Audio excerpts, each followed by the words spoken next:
യൂട്യൂബിന് വിട. സൂര്യയിലെ എല്ലാ പരമ്പരകളും സംരക്ഷണത്തിന് ശേഷം തികച്ചും സൗജന്യമായി സൺ നെക്സ്റ്റ് ആപ്പ് ഡൗൺലോഡ് ചെയ്യൂ. കണ്ടാസ്വദിക്കാം നിങ്ങളുടെ പ്രിയ പരമ്പരകൾ. കുറെ നേരമായാലും നീ എന്തോ പറയാനുണ്ടെന്ന് പറഞ്ഞിട്ട് എന്താ കാര്യം അർജുൻ?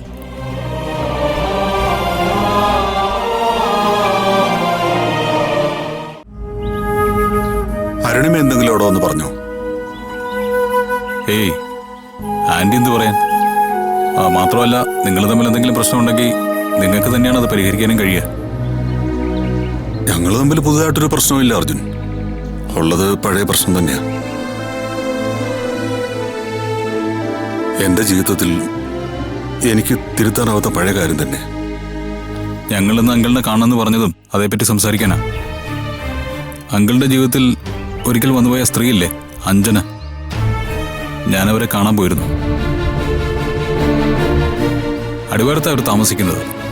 ഞാൻ അവരെ കണ്ടില്ല, പക്ഷെ അവരുടെ ഭർത്താവിനെയും 2 മക്കളെയും കണ്ടു. അവര് പഴയ ജീവിതത്തെപ്പറ്റി ഇപ്പോൾ ഓർക്കുന്ന പോലും ഉണ്ടാവില്ല. ഭർത്താവും 2 കുട്ടികളുമായി അവർക്ക് തന്നെ ആവശ്യത്തിലേറെ ചിന്തിക്കാനുണ്ടെന്ന് എനിക്ക് മനസ്സിലായി. ഇനി അവർക്ക് അവരുടെ ജീവിതം, നമുക്ക് നമ്മുടെ ജീവിതം. ആ കാലത്തെപ്പറ്റിയുള്ള ഓർമ്മകൾ നിങ്ങൾ 2 പേരുടെയും ജീവിതത്തിന്റെ താളം തെറ്റിക്കരുത്. ആ കാലത്തെപ്പറ്റിയുള്ള ഓർമ്മകൾ ഒരിക്കലും ഞാനും അരുണിമയും തമ്മിലുള്ള കുടുംബജീവിതത്തെ ബാധിച്ചിട്ടില്ല. അരുണിമയുടെ എന്റെ വിവാഹം കഴിഞ്ഞ് ഏതാണ്ട് 3 മാസം കഴിഞ്ഞപ്പോ ഈ ഹേമേന്ദ്രൻ എന്നെ കാണാൻ വന്നിരുന്നു. അന്ന് അയാള് റൂറൽ എസ്പിയാ. അഞ്ജന അയാളുടെ സഹോദരിയാണെന്നും അവള് ഗർഭിണിയാണെന്നും ആ ഗർഭത്തിന് ഉത്തരവാദി ഞാനാണെന്നും അതുകൊണ്ട് അഞ്ജനയെയും അവളുടെ വയറ്റിൽ വളരുന്ന കുഞ്ഞിനെയും ഞാൻ ഏറ്റെടുക്കണമെന്നും അയാൾ ആവശ്യപ്പെട്ടു. ഞാൻ അയാളോട് അല്പം ഹാർഷായിട്ട് തന്നെ പെരുമാറി.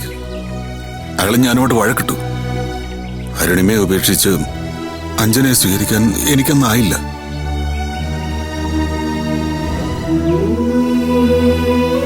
അത് മാത്രമല്ല, അരുണിമയുടെ വയറ്റിൽ പൂജ വളരുന്നുണ്ടായിരുന്നു. അധികം വൈകാതെ പൂജയും പിറന്നു. അതിനുശേഷം വീണ്ടും 3 വർഷം ഞാൻ ഈ രഹസ്യം അരുണിമയെ അറിയാതെ സൂക്ഷിച്ചു. അവസാനം എനിക്കത് പറയേണ്ടി വന്നു. അരുണിമ പൊട്ടിത്തെറിക്കുകയോ കരയുകയോ ഒന്നും ചെയ്തില്ല.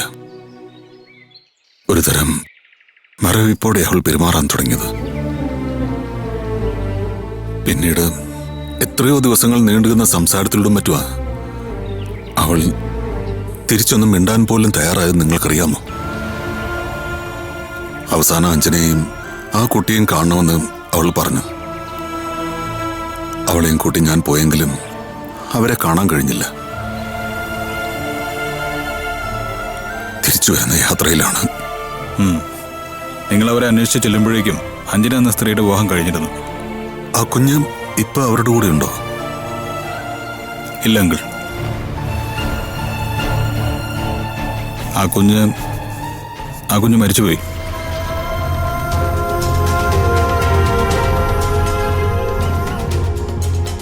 ശരിക്കും അതൊരു കൊലപാതകമായിരുന്നു. കൊലപാതകവും? അതെ അങ്കിൾ, അതൊരു പെൺകുഞ്ഞായിരുന്നു. ആ കുഞ്ഞിനെ കമ്മീഷണറാ ഇല്ലാതാക്കിയത്.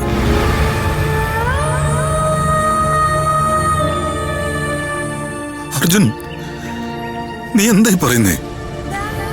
എന്റെ മോളെ അയാള്? അതെ അച്ഛ, അച്ഛനില്ലാത്തൊരു കുഞ്ഞ് ജനിക്കുന്നത് കുടുംബത്തിന്റെ അഭിമാനത്തിന് ക്ഷതമേൽപ്പിക്കുമെന്ന് തോന്നിയ കമ്മീഷണർ ആ കുഞ്ഞിനെ ഇല്ലാതാക്കി. എന്നിട്ട് മരിച്ചുപോയെന്ന് ആ സ്ത്രീയെ ധരിപ്പിച്ചു. അതിനുശേഷമായിരുന്നു അവരുടെ വിവാഹം.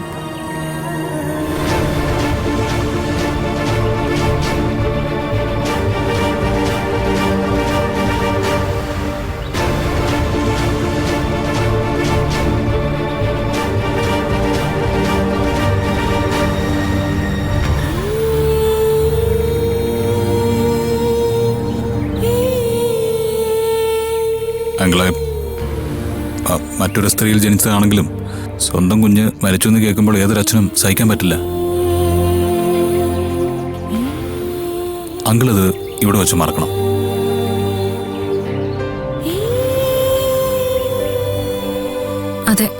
ആ കാലം കഴിഞ്ഞു.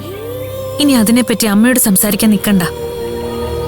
നമ്മുടെ ജീവിതത്തില് ഇനി ആ സ്ത്രീക്കോ കുഞ്ഞിനോ യാതൊരിടവും ഇല്ല. അങ്ങള് ഇനി ഒരിക്കലും കമ്മീഷണർ ഇക്കാര്യത്തിൽ ഇടപെടാതിരിക്കാൻ ഞാൻ നോക്കിക്കോളാം. അച്ഛൻ വാ, നമുക്ക് വീട്ടിലേക്ക് പോവാം. അമ്മയും കൂട്ടി വേണം അച്ഛൻ തിരിച്ചു പോവാൻ. വാങ്ങളെ വാ അച്ഛ, വാ വാ. വാ.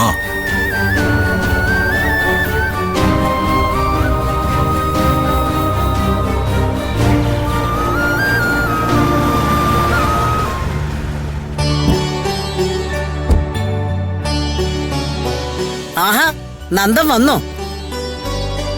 നിങ്ങൾ പോയി കൂട്ടിക്കൊണ്ട് വരികയായിരുന്നോ? അല്ല, അച്ഛൻ ഇങ്ങോട്ട് വരികയായിരുന്നു.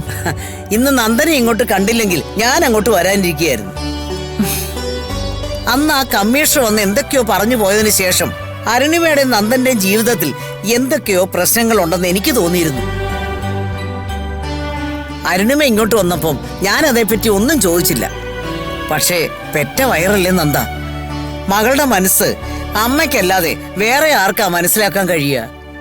അമ്മ വിചാരിക്കുന്നത് പോലെ ഞങ്ങൾ തമ്മിൽ അങ്ങനെ പ്രശ്നങ്ങളൊന്നുമില്ല അമ്മേ. പക്ഷെ പണ്ട് കഴിഞ്ഞുപോയ കാര്യങ്ങളെല്ലാം അരുണിമ ഇന്നലെ നടന്ന പോലെയാ ഓർത്തു വെച്ചിരിക്കുന്നത്. അത്രേ ഉള്ളൂ. അതിന് ആന്റിയെ പറഞ്ഞിട്ട് കാര്യമില്ല അച്ഛമ്മേ. ഓർമ്മയിലേക്ക് തിരിച്ചു വന്നു കഴിഞ്ഞപ്പോഴേക്കും കുറെ കൊല്ലം കഴിഞ്ഞു പോയെന്ന് ആന്റിയുടെ മനസ്സ് സമ്മതിക്കുന്നില്ല. പിന്നെ അന്ന് കമ്മീഷണർ ഇവിടെ വന്ന് പറഞ്ഞ കാര്യങ്ങളിൽ പലതും സത്യമാണ് അച്ഛമ്മേ. അങ്കിളിന് ബന്ധമുണ്ടായിരുന്ന ഒരു സ്ത്രീയുണ്ട്. പക്ഷെ അച്ഛമ്മ, അച്ഛൻ ആ സ്ത്രീയെ വഞ്ചിച്ചിട്ടൊന്നുമില്ല. പൂജ പറഞ്ഞത് ശരിയാ. അവരാ അങ്കിളിനെ ഉപേക്ഷിച്ചു പോയത്. അതിനുശേഷമാ ആന്റിയുമായിട്ടുള്ള വിവാഹം നടന്നത്. ഇത്രയും കാര്യങ്ങൾ നിങ്ങൾ വേണോ മക്കളെ എനിക്ക് പറഞ്ഞു തരാൻ?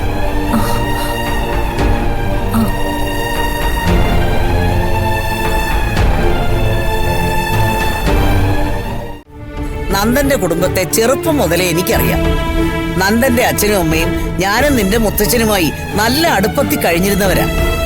ഓഫീസിൽ വന്നിരുന്ന ഒരു കുട്ടിയോട് നന്ദൻ എന്തോ അടുപ്പം തോന്നി. ആ കുട്ടി അവളുടെ ലക്ഷ്യം നേടാൻ നന്ദനെ തിരിച്ചും സ്നേഹിക്കുന്നതായി അഭിനയിച്ചു. അത് നേടിക്കഴിഞ്ഞപ്പോൾ അവൾ ഉപേക്ഷിച്ച് പോവുകയും ചെയ്തു. അത്രയും കാര്യങ്ങൾ അറിഞ്ഞിട്ട് തന്നെയാ ഞാൻ അരുണിമയുടെ കൈ പിടിച്ച് നന്ദനെ ഏൽപ്പിച്ചത്. പക്ഷേ അത് ഇതുവരെ ഞങ്ങൾ പറഞ്ഞില്ലെന്ന് മാത്രം. അല്ലെങ്കിലും നന്ദൻ ഒരു കുറ്റക്കാരനാണെന്ന് ആരും പറഞ്ഞില്ലല്ലോ. പിന്നെന്താ? അതല്ലമ്മേ, ആ ബന്ധം അതോടെ തീർന്നു. ഇനി ഒന്നും അതിനെപ്പറ്റി പറയാനില്ല അല്ലേ? അല്ലേ? അതെ, അത് കഴിഞ്ഞ അധ്യായല്ലേ അച്ഛാ? അല്ല, നന്ദൻ എന്തോ പറയാൻ വന്നല്ലോ.